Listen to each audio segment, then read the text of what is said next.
بسم اللہ الرحمن الرحیم۔ محترم ناظرین، السلام علیکم۔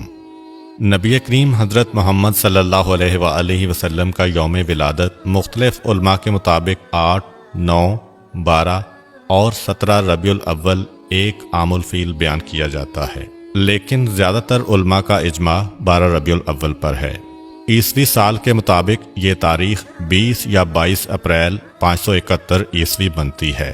جس وقت حضور اکرم صلی اللہ علیہ وآلہ وسلم اس دنیا میں تشریف لائے، اس وقت قمری مہینے یعنی محرم، صفر، ربیع الاول وغیرہ تو تھے، لیکن سالوں کی اسلامی تقویم کا نظام نہیں تھا۔ چونکہ اسلامی تقویم کا نظام نہیں تھا، لہٰذا کسی بھی بچے کی پیدائش کو بیان کرنے کے لیے کہا جاتا کہ فلاں واقعہ کے اتنے عرصہ بعد فلاں بچہ پیدا ہوا۔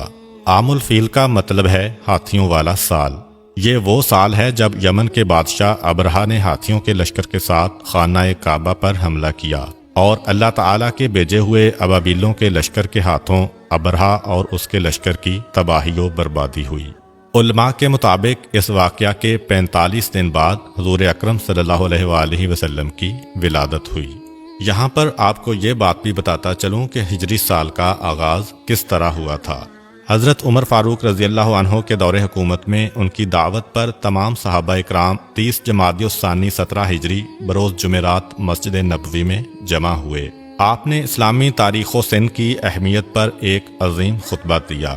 اس وقت دنیا میں 4 طرح کی تاریخیں مشہور و معروف تھیں۔ قمری تاریخ یعنی چاند کے حساب سے تاریخ دیکھنا، عیسوی تاریخ جس کو انگریزی تاریخ بھی کہا جاتا ہے، تاریخ عبرانی جو کہ یہودیوں کی تاریخ ہے، اور تاریخ جولیانی۔ حضرت عمر نے فرمایا کہ اسلامی سال چاند کے حساب سے ہونا چاہیے۔ اب یہ بتائیے کہ اسلامی تاریخ کی ابتدا کہاں سے ہونی چاہیے؟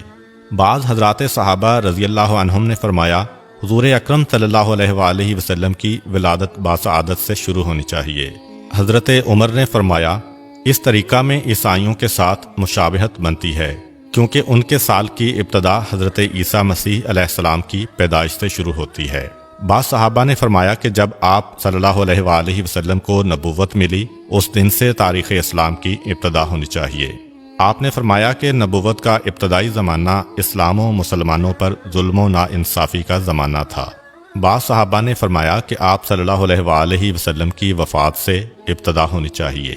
حضرت عمر نے اس رائے کو بھی رد فرما دیا اور فرمایا کہ آپ صلی اللہ علیہ وآلہ وسلم کی وفات امت مسلمہ کے لیے حادثہ کبریٰ اور نقصان عظیم تھا، اس سے تاریخ اسلامی کی ابتدا مناسب نہیں۔